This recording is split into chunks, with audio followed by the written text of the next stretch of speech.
I'm Riezl Baker. Welcome to the April edition of Arts and Entertainment Beat. Opus is very fortunate to have a variety of venues for the world-class performers that they bring to the area. I'm standing in front of the Festival Hall that is located in the heart of downtown Greensboro. Festival Hall is very rich in history. It was built in 1939 as a school auditorium and was a home for community events, educational functions, and performance for 7 decades. I had the privilege of talking to a very special lady who was a big part of Festival Hall's history. It is an honor to present and introduce our very special guest this month. She is a woman admired by many and a lifelong resident of Greene County. She will tell us about the history of Festival Hall. Mrs. Carolyn Reynolds Parker. Miss Carolyn, thank you for the opportunity and for having us in your beautiful home here in Greensboro. Well, thank you for having an interest in history. History of Greene County is certainly interesting to me, and it has been a lifelong love.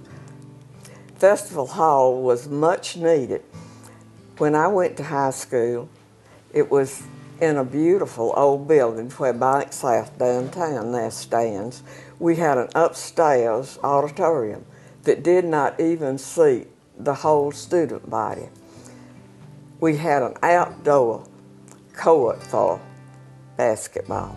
Consequently, we had no girls basketball because they thought that was not a good idea for us to be out there in cold weather. We had an excellent boys team nevertheless. The hall was finished in 1939, and it was called Auditorium/Gym. And we went to that chapel, as we still called it, because upstairs we had called that chapel, every Tuesday and every Thursday. On Tuesday, we had Bible readings and a devotional and a very small program. On Thursday, we had a full program, and each class took turns doing that. So it was very good that all the students at one time or another participated. So it was wonderful to have that big auditorium. And we had a gorgeous grand piano. And I don't know why a leg wasn't broken off of it, because I know you don't agree with this. They moved it up and down all the time. That's right. Musical recitals were there. We had some big square dances. I think the most outlandish thing ever there was I believe they were donkeys playing some sort of ball there, hitting a ball around. That was the worst. But you had to move all the chairs to have a basketball game, and then you moved them in for the different plays, that sort of thing. My father-in-law, my husband's father, had all kinds of different shows there, because the Lions Club at that time, this was the 10th district, and each Lions Club would put on a show. They would have them usually over in Athens and be judged, and that was the height of his ambition to win that.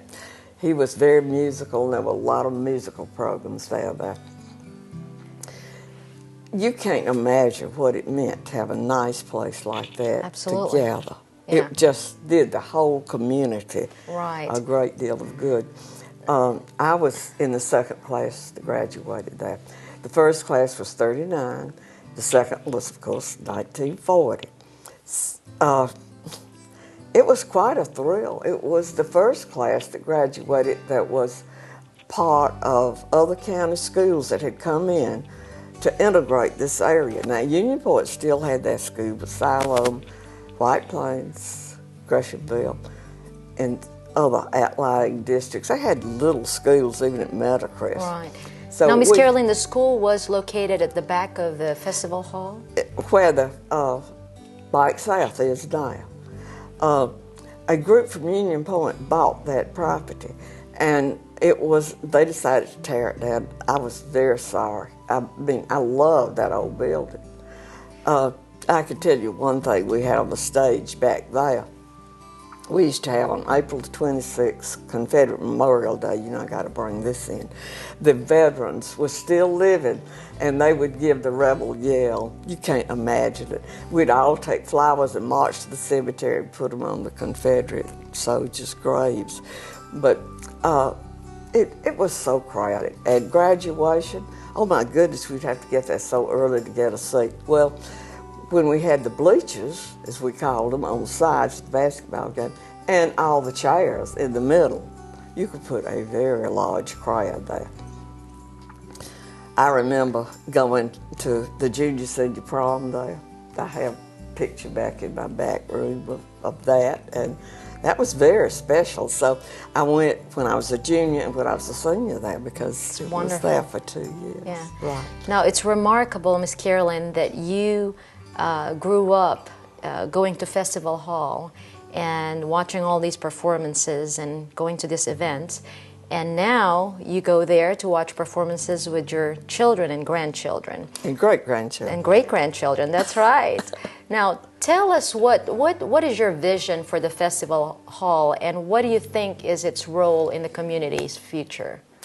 Well, I think it has some of the ones that we had. We would have patriotic things. I think we should still have patriotic things. I think it's very important. And I think the square dances were fun. It brought in people from the whole surrounding communities. And they were good. And we had good bluegrass and good country music. And we had some very fine, we had bands from Fort Gordon to come down. And then one thing that was very exciting for us, Roosevelt, having had polio, pushed these dance so that others can walk, and that was during World War II. And we would have the big dances and have some good bands, and that's fun. I mean, there's nothing wrong with having some good dancing. That brings people together, too. That's right, and I think that's what it's doing right now, is the Festival Hall is bringing a lot of people here and a lot of people together, and I think it's wonderful. I enjoyed the day when they had the singing with the choirs from all over everywhere. To me, that was the opening, the reopening last year. That was just wonderful. I think that is great. Yeah.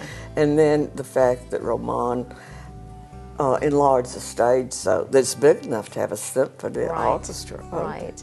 We've got to get one sometime. Absolutely. I think we need to have really things that will lift our culture and introduce people to a lot of things that those who haven't been able to go to New York or even perhaps to Atlanta to the Fox, you know. Well, you know that on April the 30th, Opus is actually bringing a performer, Louise Petra, who will be singing. She received a Tony nomination for her performance in Mamma Mia on Broadway.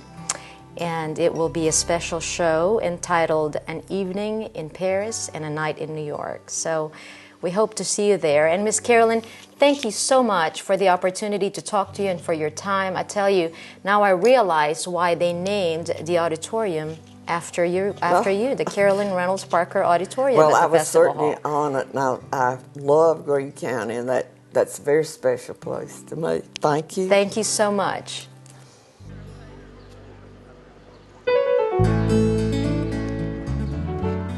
I'm here inside the Carolyn Reynolds Parker Auditorium at Festival Hall with Ellen Hester, who is the house manager of the facility. Ellen, I just had the pleasure of talking to Miss Carolyn about history of the Festival Hall, and I was wondering if you can tell us a little bit more about the facility. Well, this is an auditorium named after Miss Carolyn, and the stage is named after Roman Terlecki, who was the person who came here with the vision for seeing this become a performing arts center, and it definitely has. And their support, along with the support of our funding partners, which you'll see in our lobby, is why this is a reality. Well, we sure do appreciate these funding partners for their support and the impact that they've made in the community. Now, tell me, Ellen, what's going on in this stage? I know they're setting up for a performance or for a play tonight. Yes, The Importance of Being Earnest will be here tonight and tomorrow night, and it is produced by NC2 Productions, and they have produced this play 8 times. This will be the 9th time here in Greensboro. And actually, Festival Hall is a venue that we rent. And so now we have the Greene County Community Theater, who has also produced some plays here, and their second play will be in May. Oh, wonderful. So everyone needs to check the Opus website, the Festival Hall website, and almost every weekend you can find something going on at Festival Hall. Well, and for rental information, if there's anybody out there who's interested to rent the facility, they should also go to the website, right? They can go to the website or they can call our number, 706-453-0905. Well, thank you so much, Ellen, and thanks for being here today. You're welcome. On April 30th at 8 o'clock, Opus is proud to present An Evening in Paris, A Night in New York with Louise Pitre, who is considered Canada's First Lady of Musical Theatre. Her career includes television appearances and theater stages all over America and Europe. Louise Pitre's career highlights include a Tony nomination for her Broadway debut in the smash hit Mamma Mia. She is also known for her performances in Les Miserables, Annie Get Your Gun, Blood Brothers, Tartuffe, and Who's Afraid of Virginia Woolf. She is a winner of a National Broadway Touring Award, a New York Theatre World Award, a San Francisco Theatre Critics Award, all for Best Performance by a Leading Actress in a Musical. Louise has released 3 solo albums and appears in concerts regularly across America. An Evening in Paris, A Night in New York is a show that everyone should see. As quoted by CBC Radio, Louise Pitre's singing will tear your heart out. The Toronto Star described her as a knockout on stage, performing every song as a 3-act play filled with passion and emotion. You wouldn't want to miss her performance of your favorite songs such as I Dreamed a Dream, Memory, When You're Smiling, Mamma Mia Medley, and many more.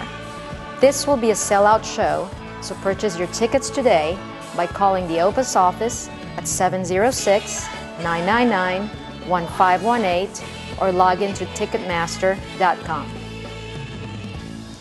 As a pre-event to Louise Pitre's concert, Opus invites you to a free movie night at the Spotlight Theaters on April 14th.